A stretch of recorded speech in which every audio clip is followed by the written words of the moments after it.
Et bonjour à tous, aujourd'hui on se rejoint pour une nouvelle vidéo où on va voir comment prendre le contrôle d'un ordinateur à distance via GitHub. Le titre est un chouïa accrocheur, je vous l'accorde. Aujourd'hui en fait on va voir comment transmettre des informations entre un serveur de contrôle et un agent compromis au travers d'un service tierce comme GitHub. Tout d'abord, qu'est-ce que c'est un serveur de contrôle? Eh bien plus précisément on appelle ça un C2, un serveur de Command and Control, et en fait ça permet de piloter des machines, des agents, des ordinateurs compromis en fait, de la part d'un attaquant. Les machines en fait vont venir récupérer une commande à exécuter auprès du serveur de contrôle. Le serveur de contrôle lui indique la commande à exécuter, la machine compromise l'exécute et renvoie le résultat au serveur de contrôle. L'avantage d'un serveur de contrôle, c'est qu'on a des fonctionnalités un peu plus poussées qu'un simple reverse shell. On peut exécuter des binaires par exemple directement en mémoire, injecter des scripts, ce genre de choses. Il y a un peu plus de fonctionnalités qu'un reverse shell basique. Les serveurs de contrôle, il en existe plein, des gratuits, des open source, des payants. On peut citer notamment Cobalt Strike, Sliver, Empire, Brutratel, Avoc qu'on va voir aujourd'hui. Metasploit par exemple, est un framework qui englobe un serveur de contrôle. Il s'agit donc d'un outil qui est utilisé par des attaquants, mais aussi d'un point de vue Red Team par les opérateurs dans le but de challenger les équipes de détection. Évidemment, eh bien, le but d'un opérateur Red Team ou d'un attaquant, c'est de ne pas se faire détecter. Alors, on voit de plus en plus en fait de niveaux de détection s'élever. Il y a quelques années, on avait les antivirus, aujourd'hui on a les EDR. Maintenant, on commence à avoir des XDR un peu partout, donc qui soient plus périmétriques, qui vont même notamment regarder au niveau de la partie réseau ce qui communique pour voir si justement il n'y a pas un agent compromis qui communique avec un serveur de contrôle. C'est dans cette optique de passer un peu sous les radars des sondes réseau que j'ai développé Avoc Hub, qui comme son nom l'indique en fait est une extension du serveur de contrôle Avoc et qui permet d'utiliser GitHub pour transmettre les communications entre les agents compromis et le serveur de contrôle. De cette façon, en fait, on utilise une plateforme tierce légitime. GitHub est un service légitime, comme Google Drive, Facebook, YouTube ou autres plateformes. Et du coup, on n'a pas directement de communication entre notre agent et notre serveur de contrôle. Dans cette vidéo, on va voir les étapes du développement de l'outil et aussi son utilisation en fin de vidéo.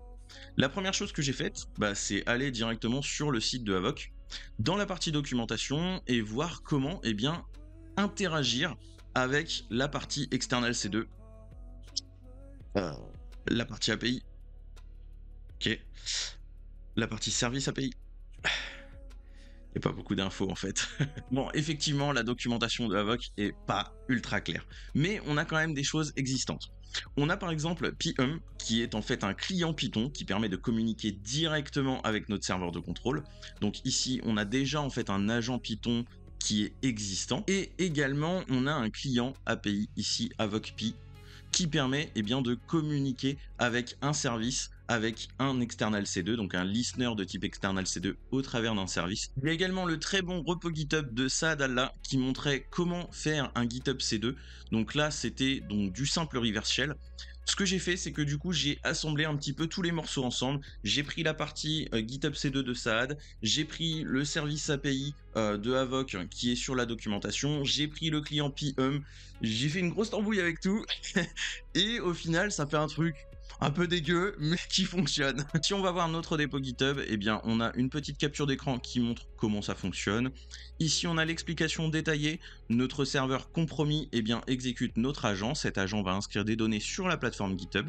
Les données seront récupérées par le handler, donc un script Python qui tourne sur notre serveur Avoc. Le handler va communiquer via le service API au external C2, donc le listener de notre team serveur Avoc, et les données seront transmises au travers de la GUI du client, donc qui seront remises à l'opérateur qui est connecté à notre serveur.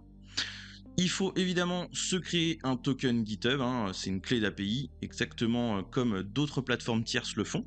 Et donc si on va voir dans les données, ici j'ai un répertoire Avoc. Dans ce répertoire, j'ai un script agent.py qui lui va faire en fait tout le parsing de notre agent. J'ai également un external C2 qui lui permet d'envoyer des données au team server au travers de notre listener de type external C2. J'ai mon service qui lui en fait va faire le passe-plat entre notre external C2 et notre handler. On va le voir en fait juste en dessous, c'est lui qui va vérifier le body, ce qu'il y a dans la requête. Et notre handler.py qui lui va récupérer les données de GitHub.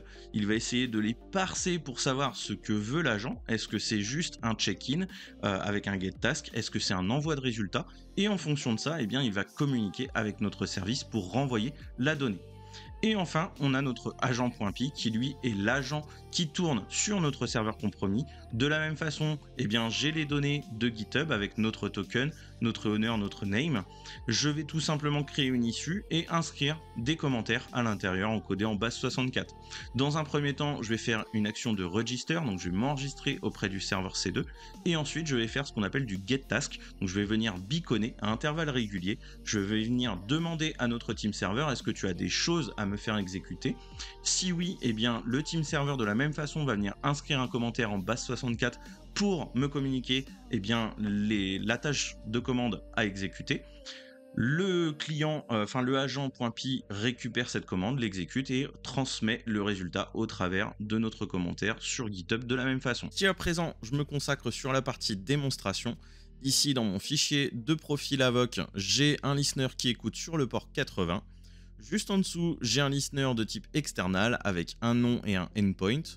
Et juste en dessous encore, j'ai un service avec un endpoint et un mot de passe qui vont me permettre de communiquer avec mon team server. Je lance mon team server et je vais pouvoir me consacrer sur mon handler. Dans mon handler, eh bien, j'ai les informations de GitHub avec le token, le nom d'utilisateur et le nom du dépôt. Ici, pour avoir votre token, il suffit d'aller dans Settings et ensuite tout en bas sur la gauche dans Developer Settings. On peut ensuite créer un token de type classique. Donc ici, il suffit d'aller sur Generate, New Token classique. Ici, j'ai déjà mon jeton qui est créé. Il faut bien donner les droits sur le repos. Et ensuite, eh bien, on crée notre jeton. Il y a juste ces droits-là à mettre dessus. Et à partir de là, eh bien, je peux communiquer avec GitHub. J'ai créé un dépôt qui s'appelle Eric. Alors, c'est un personnage fictif, hein, Eric Matignon. C'est le nom de l'utilisateur et Eric, le nom du dépôt. Évidemment, la clé sera régénérée après la fin de cette vidéo, donc pas la peine d'essayer de l'utiliser. Je vais ensuite modifier mon handler pour spécifier donc le endpoint avec le password également et notre C2 endpoint, donc les données que j'ai spécifiées dans mon profil Avoc. Je me connecte avec mon client Avoc à la GUI de mon serveur. Ici, je vais voir que dans mes listeners, j'ai bien mon listener HTTP et mon listener external que j'ai spécifié. Et à présent, si je me connecte sur ma victime, j'exécute notre agent.py. Ici, j'ai bien exactement la même config de GitHub avec mon token, mon nom d'utilisateur et mon dépôt. J'exécute mon agent, il crée une nouvelle issue sur notre dépôt et ensuite il va commencer à checker s'il y a des tasks en cours. J'exécute mon handler, il récupère bien, la dernière issue, le dernier commentaire et il enregistre mon agent. Mon agent remonte dans la GUI et à partir de là, je peux communiquer avec lui. Donc j'ai deux commandes pour le moment, la commande exit et la commande shell. Si j'effectue la commande shell suivie d'une commande, eh bien mon agent va pouvoir exécuter cette commande et me retourner le résultat. Ici, notre hostname nous retourne Avoc Hub-client. Je peux de la même façon faire un système info pour avoir un peu plus d'infos sur la machine qui exécute notre agent Avoc Hub. Et si j'attends quelques secondes, eh bien je vais avoir le résultat qui va m'être transmis. Ici, c'est bien le cas. J'ai bien le résultat de ma commande système info. À présent, si je vais voir dans les issues de mon projet, eh bien, je vois que j'ai des commentaires en base 64 qui se succèdent. Si je vais sur un base 64 des codes, ici donc le tout premier commentaire, eh bien c'est le register. Ici on récupère en fait les données de mon agent qui cherche à s'enregistrer auprès de mon team server. Et si je vais voir au niveau d'un bloc de plus grosse taille, eh bien celui-ci c'est certainement le résultat de la commande système info qu'on a exécuté tout à l'heure. Donc si je le vérifie, j'effectue un décode. Et juste en dessous, je retrouve bien une task de type result avec les données de mon système info que que j'ai exécuté. J'espère que cette vidéo vous aura plu, c'était un simple POC, je voulais comprendre comment ça fonctionne et je me suis dit que ce serait intéressant de le partager avec vous. Alors j'ai aucun honneur, vraiment c'est quasiment 100% du chat GPT, j'ai fait quelques bricoles à partir de scripts existants, donc voilà, j'ai rien inventé, mais je me suis dit que ce serait intéressant de partager tout ça avec vous. N'hésitez pas à partager la vidéo, à la liker, à vous abonner à la chaîne si c'est pas déjà fait. On se voit à Le Hack dans quelques jours pour ceux qui seront là.